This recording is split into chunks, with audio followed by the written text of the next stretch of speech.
اسی طرح صحیح حدیث میں ہے کہ حضور کے صحابہ کسی سفر سے واپس آ رہے تھے، انہوں نے راستے میں قیام کیا،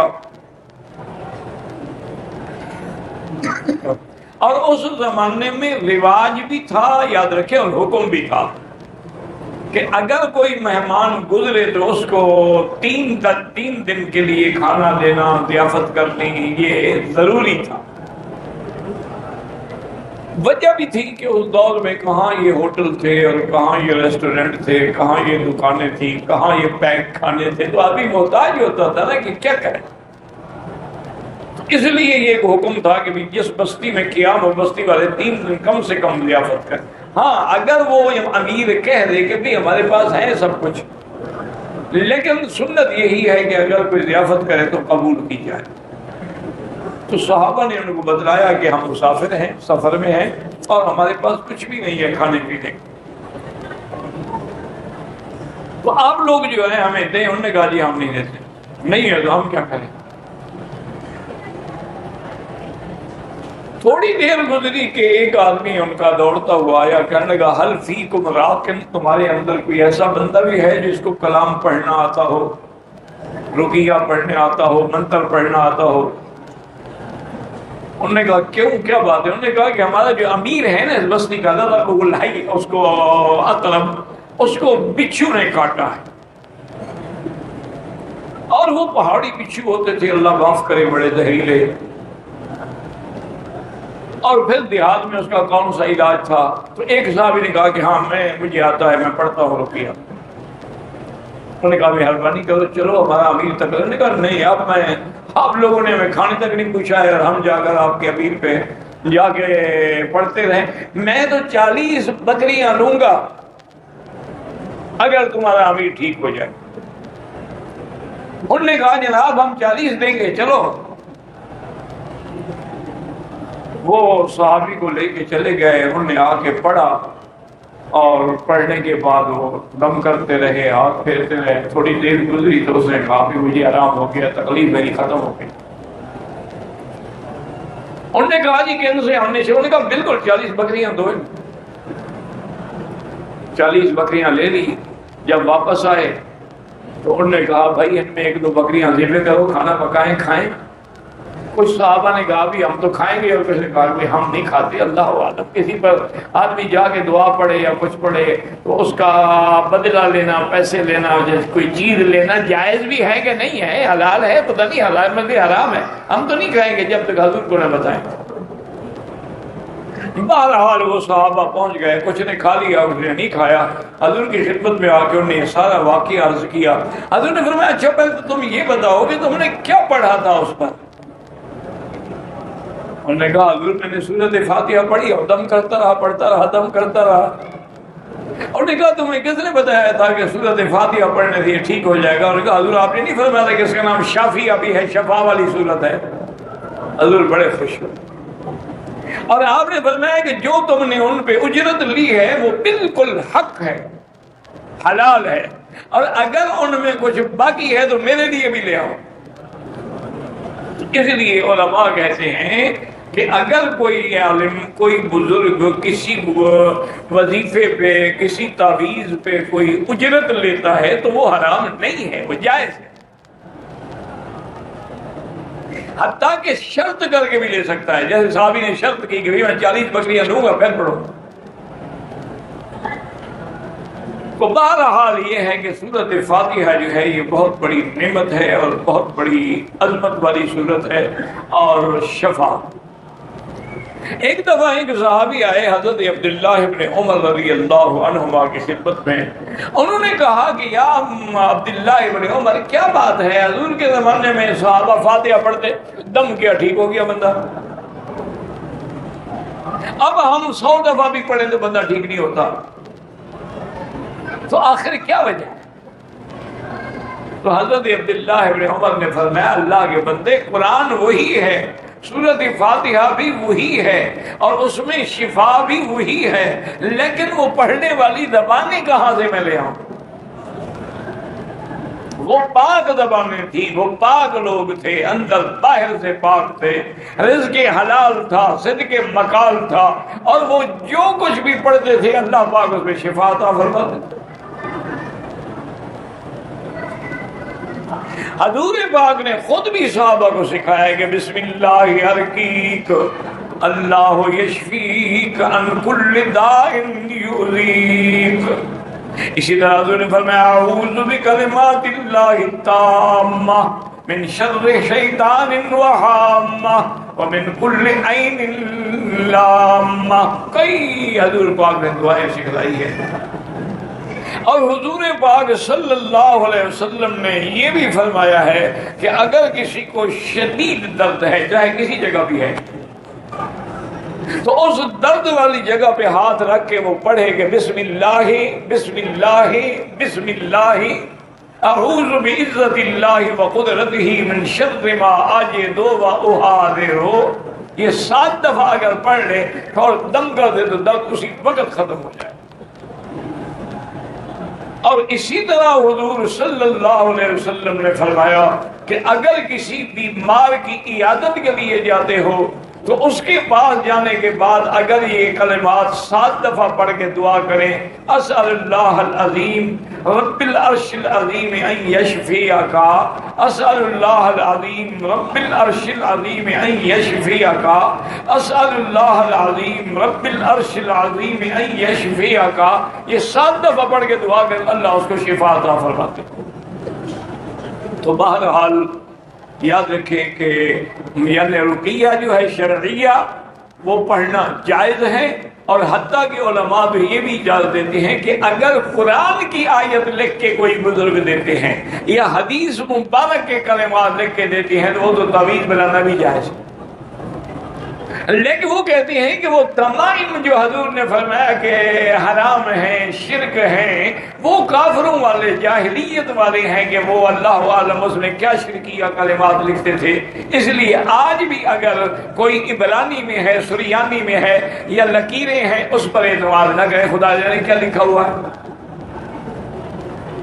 لیکن اگر قرآن کی آیت ہے، جیسے قرآن پاک میں آیات شفا ہیں، 7 جگہ وہ آیتیں موجود ہیں، جیسے وَإِذَا مَرِضْتُ فَهُوَ يَشْفِينِ، جیسے فرمایا وَنُنَزِّلُ مِنَ الْقُرْآنِ مَا هُوَ شِفَاءٌ قُل لِّلَّذِينَ آمَنُوا هُدًى وَشِفَاءٌ۔ تو یہ 7 آیتیں جو ہیں اگر کسی مریض کو جیسی بھی مرض کیوں نہ ہو اس کو کسی پلیٹ میں لکھ کے یا برتن میں لکھ کے پلایا جائے اللہ شفا عطا فرما دیتے ہیں۔ ہمارا ایمان ہے،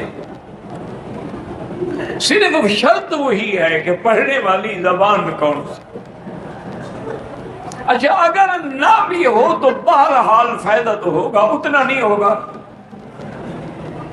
لیکن یہ نہیں ہو سکتا کہ اللہ کے قرآن کا فائدہ نہ ہو۔ اللہ کے قرآن کی آیات کا اور حضور پاک کی بتلائی ہوئی، حضور پاک خود پڑھتے تھے حسن حسین پہ رضی اللہ عنہما، اور اسی طرح حضور پاک نے فرمایا جن بچوں کو بڑی نظر لگتی ہے، خوبصورت بچے ہوتے ہیں نا، تو ان کو حضور پاک نے یہ دعا سکھائی کہ اعوذ بکلمات اللہ التامہ من شر شیطان وہامہ ومن کل عین لامہ۔ تو اگر یہ پڑھ کے دم کریں گے انشاءاللہ تو اس کو نظر نہیں لگے گی اور بیچارہ بچ جائے گا۔ آج کل تو ایک کیا کس بات کو روئے ہیں، آج کل تو رواج یہ ہے نا بچہ خوبصورت ہوئے، بچی خوبصورت تو اس کو یہاں سیاہ ٹکا لگا دیتے ہیں، جی یہ سیاہ ٹکا لگا ہوگا نا تو نظر نہیں لگے،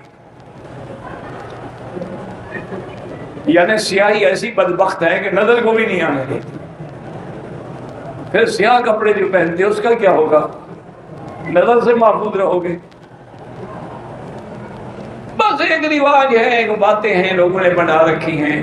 اچھا کسی کو نظر لگ جائے، وہ جی 7 مرچیں لے کے اس کو آگ میں جلا کے اس کے اوپر پھیرتے ہیں، پھیر کے آگ میں ڈالتے جاؤ، پھیرتے جاؤ، آگ میں ڈالو، اب نظر ختم ہو جائے گی۔ انا للہ و انا الیہ راجعون۔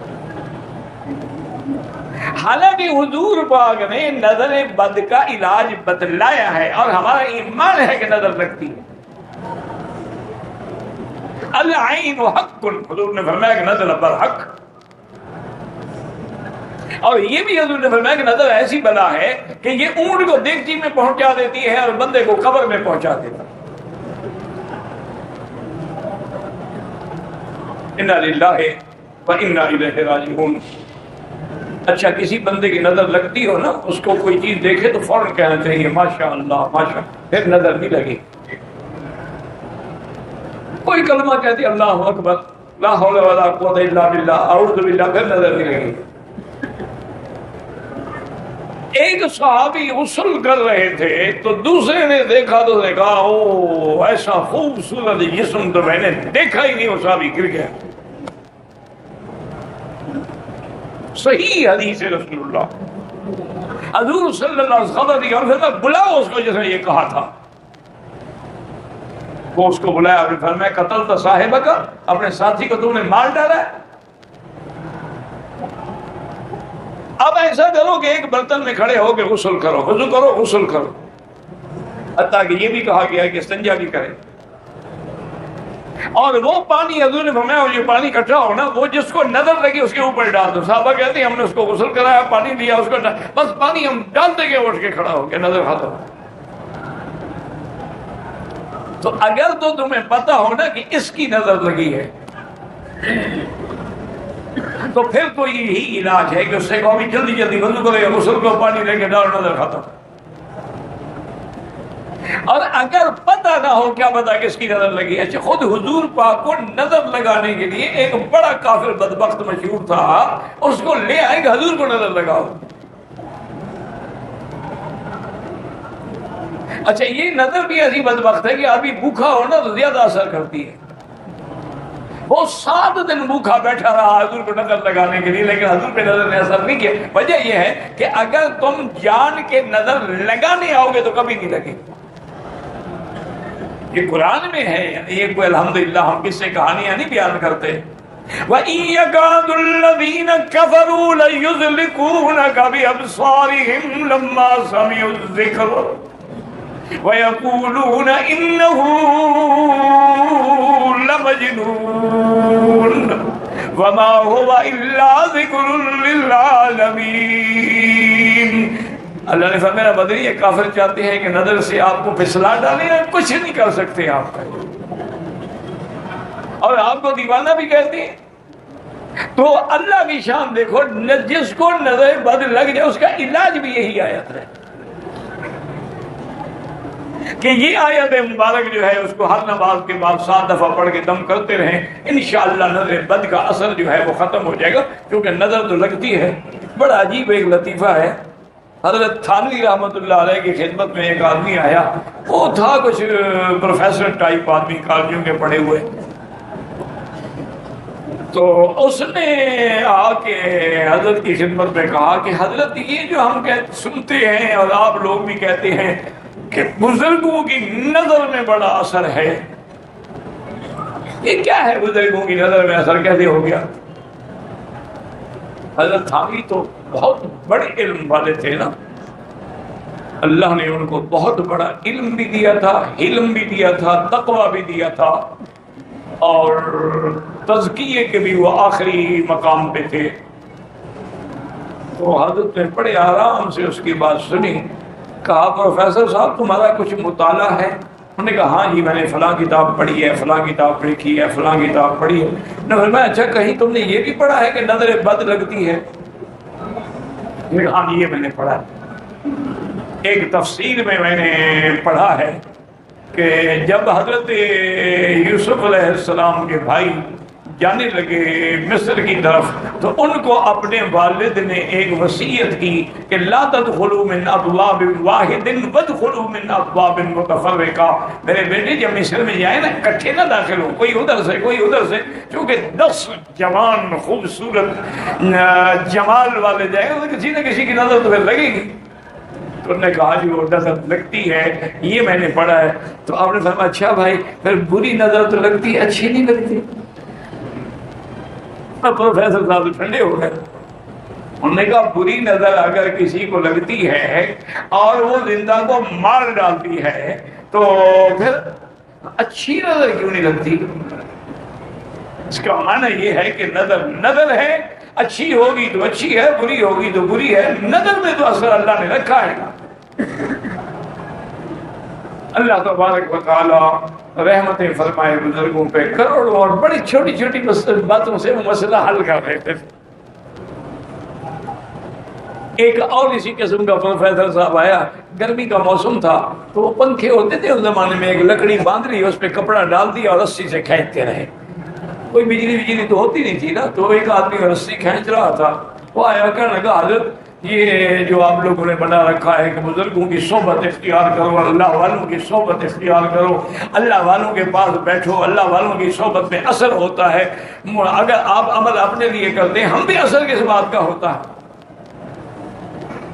یہ تو قرآن ہے کہ کسی دوسرے کا گناہ تو کسی دوسرے پہ نہیں رکھا جاتا، کوئی کسی دوسرے کا بوجھ نہیں اٹھائے گا۔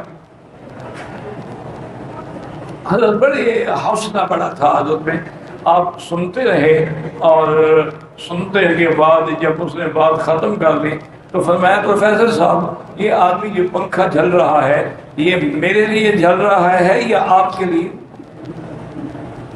انہوں نے کہا جی نہیں یہ تو آپ کے لیے جل رہا ہے، میرے لیے۔ انہوں نے کہا تو ہوا باقی لوگوں کو بھی لگ رہی ہے؟ انہوں نے کہا جی ہاں بس بات سمجھ آ گئی۔